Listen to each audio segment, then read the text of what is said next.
Hello everyone, আজকে birthday গার্লের জন্য special lunch ready করলাম। মামুনি দেখেন তো কালারটা কেমন হয়েছে, দেখি তো লোভনীয় লাগতেছে, তাই না? আজকে লাঞ্চে আমি সিম্পল খাবার রেখেছি, বাট খেতে অসাধারণ ছিল। তো চলুন ফুল ব্লগটা শুরু করি আপনাদের সাথে। আশা করব ভালো লাগবে। ভালো লাগলে পেজটাকে ফলো দিতে কিন্তু ভুলবেন না। হ্যালো এভরিওয়ান, আসসালামু আলাইকুম ভিউয়ার। চলে আসছি আরেকটা বার্থডে ব্লগ নিয়ে আপনাদের সাথে শেয়ার করব। আমার গত পর্বে আপনারা দেখেছিলেন আমার মেয়ের 15 বছর বার্থডে ব্রেকফাস্ট। আজকে আপনার সাথে শেয়ার করব দুপুরের লাঞ্চে আমি আমার মেয়ের জন্য কি রেডি করেছিলাম। ছোট্টখাটো একটা মিনি ব্লগ আপনার সাথে শেয়ার করতেছি। আশা করব ভালো লাগবে। তো যাই হোক, দুপুরবেলা আমার বাচ্চার পছন্দ ছিল কাবাবের সাথে এই নান্দুস স্টাইলের বা স্পাইসি রাইস। সেইটা রাইসটা আমি বসিয়ে দিয়েছি, আর কাবাবগুলো আমি গতকালকে মেরিনেশন করে রেখেছি, কাজটা যাতে দ্রুত হয়ে যায়। আজকে আমি বানাবো শিক কাবাব এবং তান্দুরি শাসলিক, চিকেন শাসলিক।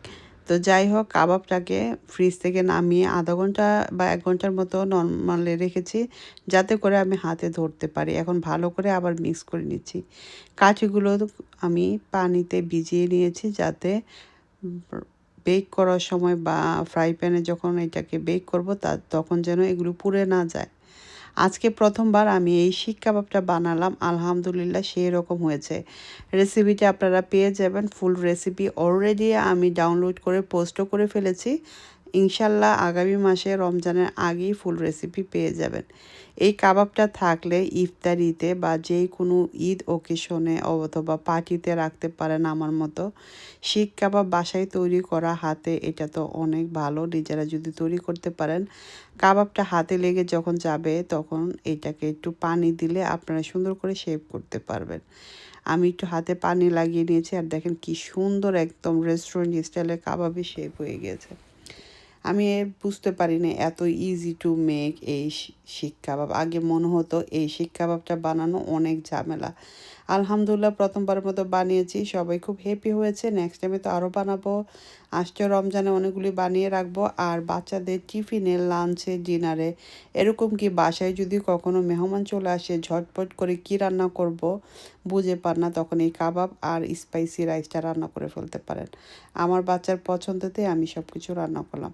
কাবাবগুলো বানানো হয়ে গেছে, এখন কিছু অলরেডি আগেই ফ্রাই করে নিয়েছি, সেকেন্ড বেচে আবার এগুলো ফ্রাই করে নিচ্ছি। এগুলোকে চাইলে আপনারা এয়ার ফায়ারে অথবা বেকও করে নিতে পারেন। এখন চলে আসছি কাবাবটা হতে হতে আমি এখান দিয়ে তান্দুরি শাসলিকটা করে নিব। চিকেন শাসলিকের সাথে অনেকগুলো ভেজিটেবল কেটে নিয়েছি, ক্যাপসিকাম, গ্রিন অ্যান্ড রেড আর অনিয়ন। শাসলিকগুলো বানানোর জন্য কাঠিগুলোকে পানিতে আমি ভিজিয়ে রেখেছিলাম, এখন এগুলো নিয়ে আসছি। সেম প্রসেসিং এই তান্দুরি রেসিপিটা চলে আসবে শাসলিকের, এটাও আমি বানিয়ে নর্মাল ফ্রিজে রেখে দিয়েছি। বানানোর আগে এটাকে আমি আধা ঘন্টা বা 1 ঘন্টা আগে নামিয়ে রেখেছি। এখন জাস্ট কাঠির ভিতরে ঢুকাবো। প্রথমে দিয়ে দিচ্ছি আমি রেড কালারের ক্যাপসিকাম, তারপরে দিয়ে দিলাম অনিয়ন, এখন দিয়ে দিব চিকেনের শাসলিকগুলো, চিকেনগুলো এক এক করে আমি দিচ্ছি, 1 পিস করে। আমার আজকে চিকেনের শাসলিকগুলো অনেক বড় বড় পিস রেখেছি। আমি চাচ্ছিলাম 2 থেকে 3 পিস করে পার পার্সন যেন খেতে পারে, এর বেশি দরকার হবে না। 3 পিস করে দিয়েছি, আমার 2 পিসই পারফেক্ট ছিল, 3 পিসে একটু বেশি হয়ে যাচ্ছে। তো আপনারা যদি এরকম করে বানান 2 পিসই বানাবেন, 3 পিস দিলে দেখা যায় একটু বেশি হয়ে যায়, পরে রান্না করার সময় এগুলি ছুটে চলে আসে। যাই হোক, আমার শাসলিকগুলো কিন্তু দেখতে যেরকম লোভনীয় হয়েছে, খেতেও কিন্তু সেই রকম। এটারও ফুল রেসিপি আমি ডাউনলোড করে দিব, রমজানের আগেই আপনারা পেয়ে যাবেন। এভাবে করে ঈদের দিনে বানিয়ে নিতে পারেন, যে কোনো অকেশনে বানাতে পারেন। এছাড়াও দেখা যায় ইফতারিতে একটা শাসলিক থাকলে আর কোনো কিছুই লাগে না, তাই না?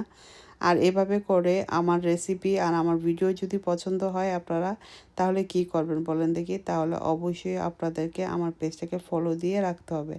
নতুন নতুন রেসিপি আপনারা দেখতে পারবেন। শাসলিকগুলো রেডি হয়ে গেছে, এখন চলে যাব ফ্রাই করার জন্য। কালারটা সেই এসেছে। এখন চলে আসলাম শাসলিকগুলো ফ্রাই করার জন্য। আমি এখানে বাটার আর অয়েল দিয়ে দিলাম। অয়েলটা যখন গরম হয়ে যাবে তখন দিয়ে দিব চিকেনের শাসলিকগুলো।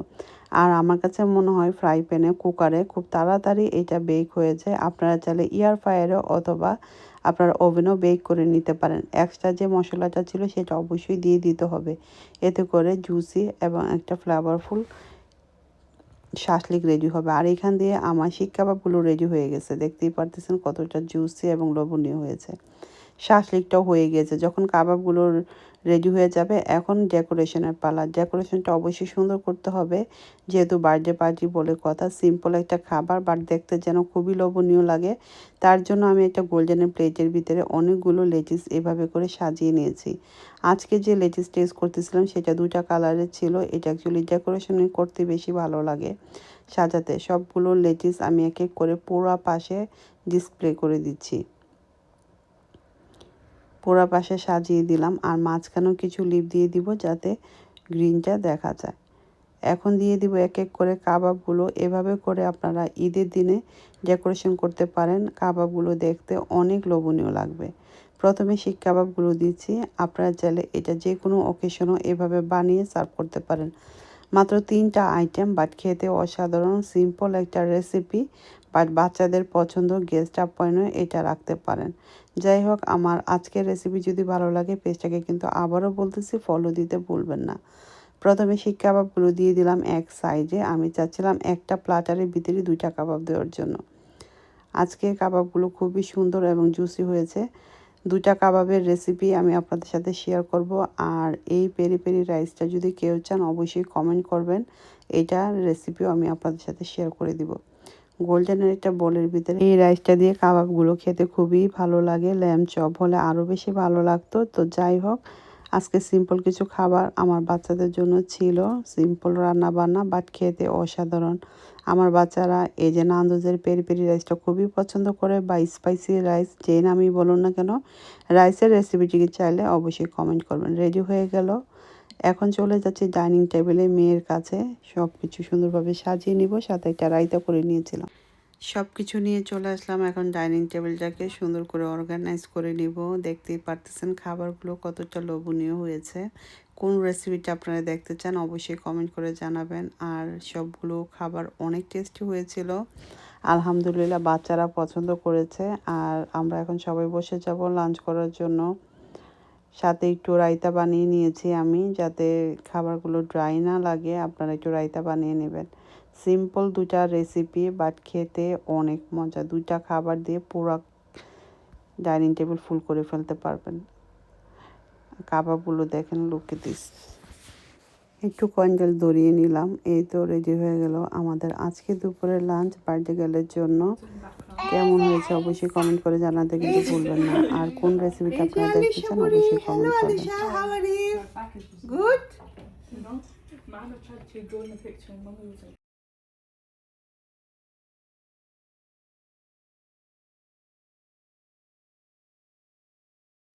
আলহামদুলিল্লাহ, সব কিছু নিয়ে সব কিছু পারফেক্ট ছিল। বাচ্চারা খুবই মজা করে খাচ্ছে। সবাই একসাথে ফ্যামিলি মেম্বাররা বসে গেলাম। রায়তা দিয়ে এই রাইসটা খেতে অনেক বেশি ভালো লাগে। কাবাবগুলো অনেক মজা হয়েছিল। আর দেখা গেছে এই কাবাবগুলো রাতের ভিতরেই সব শেষ হয়ে গেছে, যে এতটা টেস্ট হয়েছিল। বাচ্চারা খুব পছন্দ করে খেয়েছে। বাচ্চারা যখন কোনো কিছু তৃপ্তি নিয়ে খায়, তখন আমার কাছে মনে হয় সেটা সবচেয়ে বেস্ট। মার জন্য কষ্টটা সার্থক হয়। তো আজকে আমি কষ্ট করে রান্নাবান্নাগুলি করেছি আমার মেয়ের জন্য। তো মেয়ে যেহেতু হ্যাপি, তো মামিও হ্যাপি। আমরা যারা মা হয়েছি আমরা এটা জানি, মারা অনেক কষ্ট করে রান্নাবান্না করি। বাচ্চারা যখন পছন্দ করে তখন মনে হয় যে I can make another time. তো কাবাবগুলো খুবই মজা হয়েছিল, খুবই জুসি হয়েছিল। আর সিম্পল রেসিপি আপনাদের সাথে শেয়ার করলাম। আমার আজকের বার্থডে ব্লগটা কেমন লেগেছে অবশ্যই কমেন্ট করে জানাতে ভুলবেন না। যে যেখান থেকে দেখছেন সবাইকে অসংখ্য ধন্যবাদ। খেতে খেতে আজকে বিদায় নিচ্ছি। আর আপনাদের সাথে একটু দেখিয়ে দিই আমার কাবাবগুলো কতটা টেস্টি হয়েছিল। রাইসটা তো এত পছন্দ করেছে বাচ্চারা, যা বলার বাইরে। তাড়াহুড়া করে রান্না করলে অনেক সময় অনেক বেশি মজা হয়ে যায়।